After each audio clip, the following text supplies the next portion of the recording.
Gedo mar apaya ma Rironi-Mau Summit mabor mare en kilomita 170 igeno ni dhi chakore e thuolo mar dweche 3 kaluore kod migawo mar apaya. Kontrakta ma omi orak mar gedo no dhi chopo kanyo e thuolo mar jumbe 3 mabiro kaka yor konyo tieko dhugruok mar nyamburko majabedo e wang' apaya maduong' ma Nairobi Nakuru.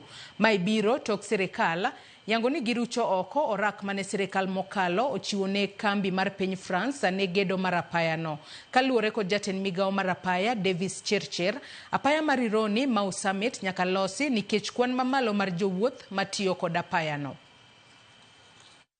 Under PPP, and we are comfortable as government because we think the tariff will be fairly easy because of the population of vehicles. What have we done? We basically getting back the road from the initial concessionaire, Vinci and Meridian, the JV company which they had, and seeking to very quickly get any other concessionaire to be able to put their money as an investment on that road. As to whether we'll do what you call closed toll or open toll is one thing that we are going to decide very quickly, so that there'll be opportunity for Kenyans who do not wish to pay to have a lane outside the tolled road, and therefore give option to Kenyans.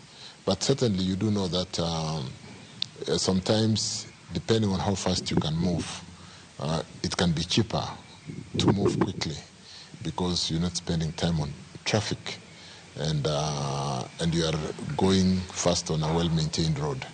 So yes, we are very eager to start that road, and you'll probably see us in the next 2-3 months with a contractor breaking the ground on this road.